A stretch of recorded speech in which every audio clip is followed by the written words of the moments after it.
And I'm seeing she giving us something, but she ain't giving us enough. Right now, she making me mad. I mean, I need some tea. There ain't no tea. We should have known old married woman wasn't going to give us no real tea. Her husband worth too much money to be talking about how Stevie J dogged her out. I don't hear nobody out there. Hold it down.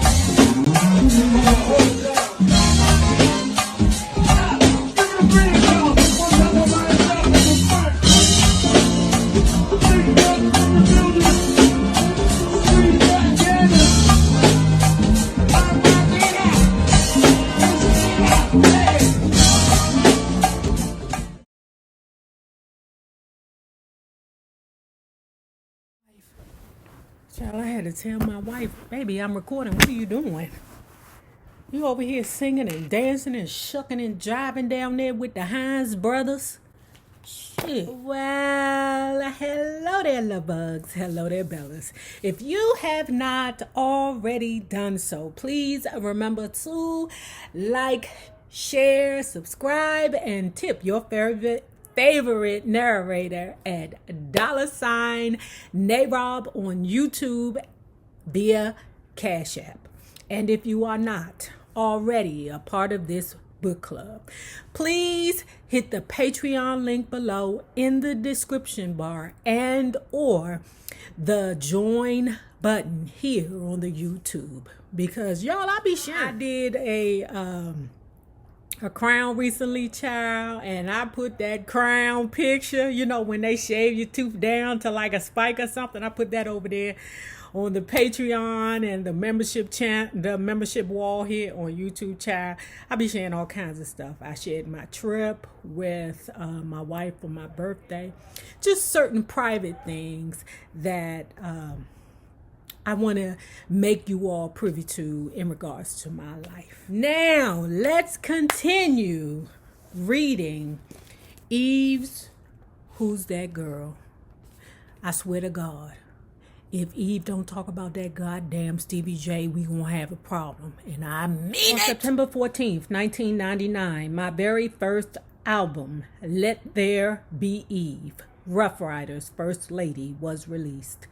It's hard to explain what that felt like, mainly because, again, it just happened so fast. I didn't have any time to process what was happening, and before I knew it, I was selling like 200,000 copies in the first week alone. Not to mention hitting the #1 spot on the Billboard 200 as the third rap girl ever to do that after Lauryn Hill and Foxy Brown. Surreal is not even the word. It was a whirlwind after that. I remember, though, the moment that I really felt like I had made it was standing on a set of Missy Elliott's music videos for Hot Boys remix. When I tell you that thing was Hot Boys, you got what I want. Oh, that man, when I wrote my verse, I knew I'd be alongside heavy hitters like Nas and Q-Tip on the track, along with Missy, obviously.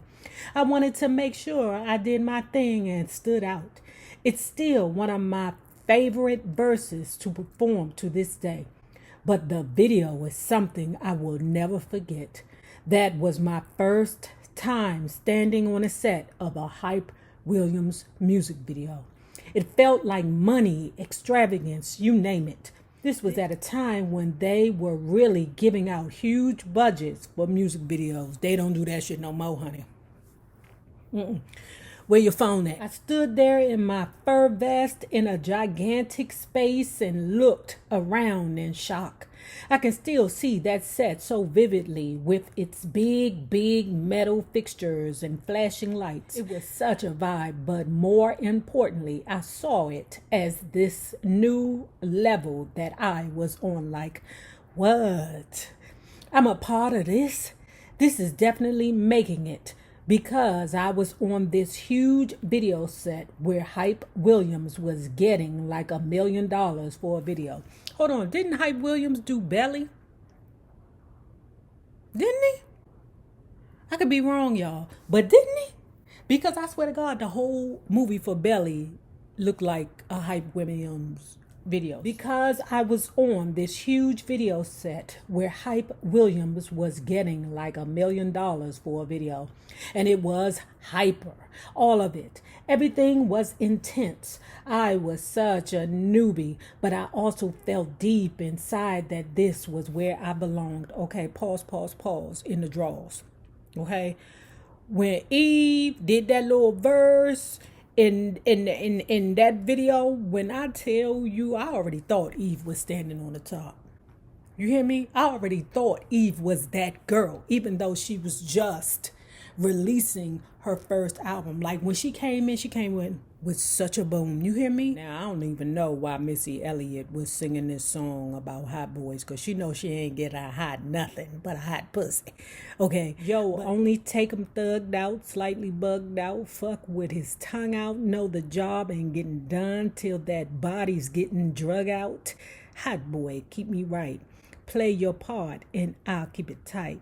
Where else you gonna be in the middle of the night but up in the sheets with me, right? I felt like my manager, Mark, was becoming less and less available. His cousin, Troy Carter, was around a lot more, ironically. I knew Troy from when I was like 15 trying to audition for him, and here he was now, helping me along my journey.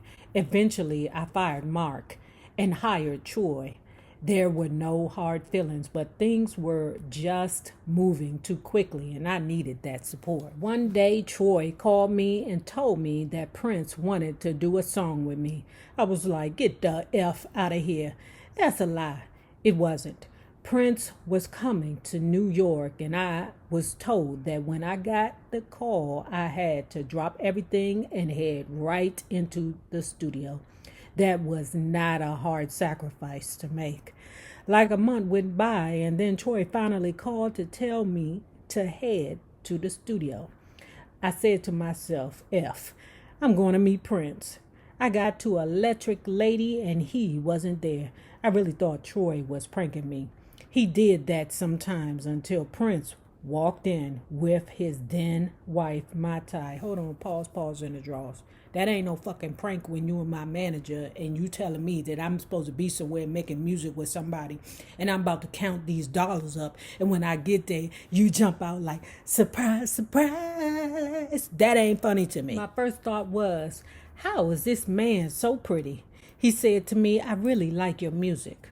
What y'all want is a cool record. I did not know what to do with myself.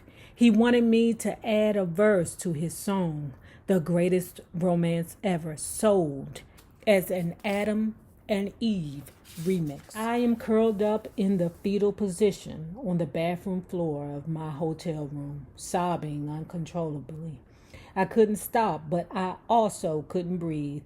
I tried to calm down, but it was as if I was on total autopilot. My body was telling me that I was in a state of emergency, yet I couldn't get up to run. Where would I run to anyway? Where was I going? My heart was racing almost as fast as my breath, and the tears just kept flowing and flowing. I called my manager, Troy. He heard me being suffocated by my own emotions and came running to my room. As he got down on the floor with me, all he said was, let's pray. She on tour right now. I hate when my necklaces get all twisted up, but she on tour right now, right? She on a tour bus.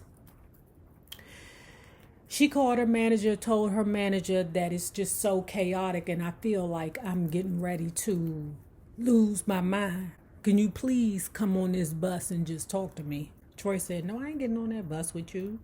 That's where the devil live at. The devil on that bus. So she just let it go.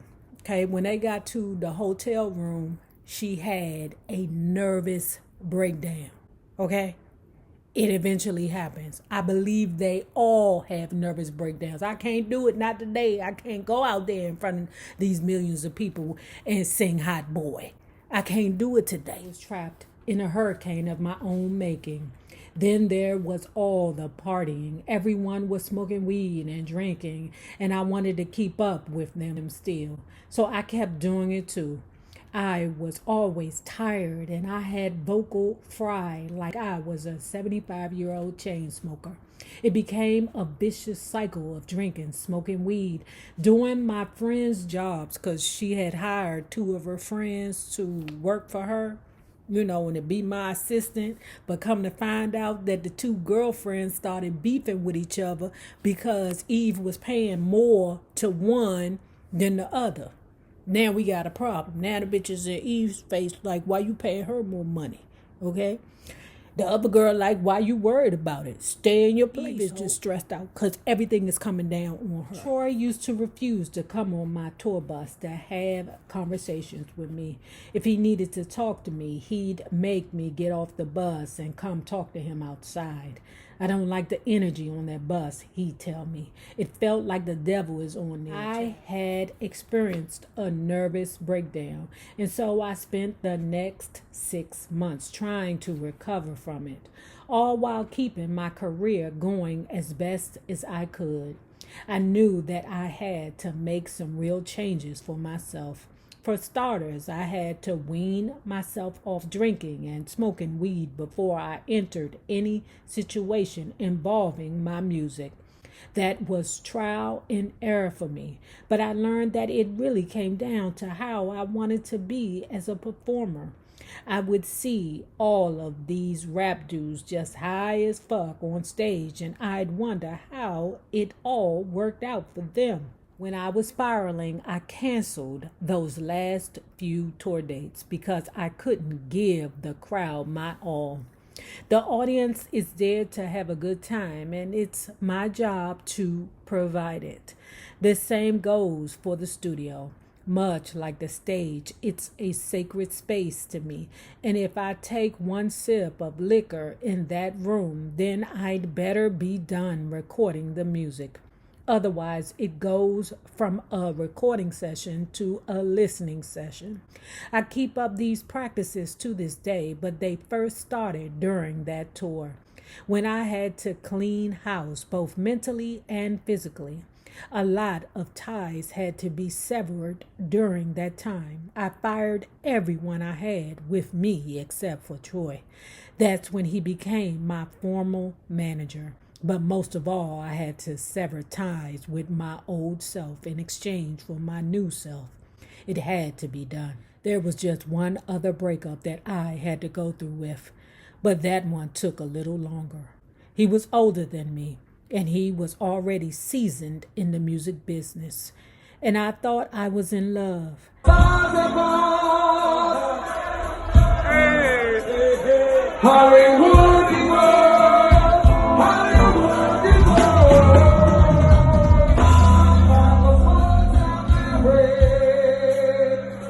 lovely white light, baby carry. No other stars at all, the but it is in Hollywood.